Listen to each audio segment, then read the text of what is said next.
Hi అండి. అందరికీ నమస్కారం. ఈరోజు మన వీడియోలో మనం వరలక్ష్మి వ్రతానికి శనగలవి నానబెడతాం కదండీ!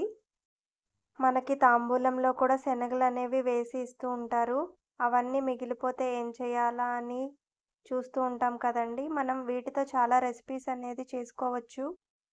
మనం వీటితో కర్రీ చేసుకోవచ్చు, పోపు పెట్టుకోవచ్చు, లేదంటే ఇలా దోసలు కూడా వేసుకోవచ్చండి.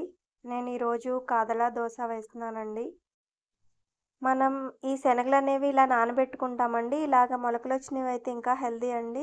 దీంట్లోనే నేను కొంచెం బియ్యం కూడా తీసుకున్నానండి. అందులోనే పచ్చిమిర్చి, అల్లం, జీలకర్ర ఇవన్నీ తీసుకున్నానండి. కేరళలో చాలా ఫేమస్ అండి. ప్రోటీన్ గురించి ఎక్కువగా ఈ శనగలనేవి, బ్లాక్ శనగలనేవి తీసుకుంటారు వాళ్ళు. కాదల కర్రీ, కాదల దోస ఇవన్నీ అక్కడ చాలా ఫేమస్ అండి. మనం రేర్‌గానే యూజ్ చేస్తాము. మనం కర్రీలాగా కాకుండా ఇలాగా దోసలుగా వేసుకుంటాం, పోపు పెట్టుకుంటాం. నేను ఈరోజు ఇలా దోసలు వేస్తున్నానండి. మిక్సీలో మనం నానబెట్టుకున్నదంతా ఒక్ ట్రాన్స్‌ఫర్ చేసుకోవాలండి. ఇందులోనే నేను సాల్ట్ వేసుకొని గ్రైండ్ చేసుకుంటున్నానండి. మనకి దోసల కన్సిస్టెన్సీ వచ్చేంత వరకు మనం కొంచెం వాటర్ పోసుకొని ఇలాగా బ్యాటర్ అనేది రెడీ చేసుకోవాలండి దోసలు వేసుకోవడానికి. ఇవి చాలా హెల్తీ అండి. హెల్తీ అండ్ టేస్టీ కూడా. మీరు కూడా ఒకసారి ఈ శనగలతో ఇలా ట్రై చేసి చూడండి. మీకెలా అనిపించిందో కామెంట్ సెక్షన్‌లో కామెంట్ చేసి చెప్పండి.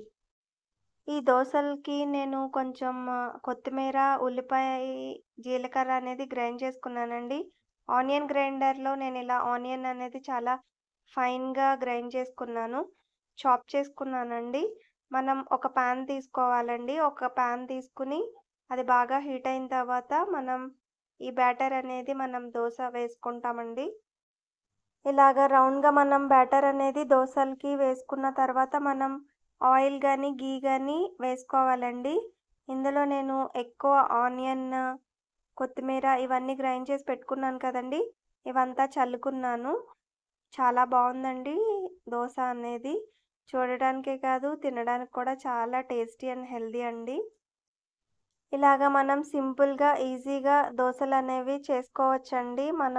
ఈ సీజన్‌లో ఎక్కువ శనగలనేవి యూజ్ చేస్తూ ఉంటాము.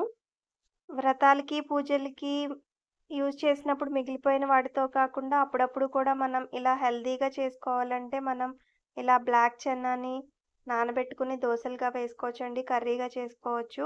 మీరు కూడా ఖచ్చితంగా ఈ టిప్స్‌ననేది ఫాలో అవ్వండి.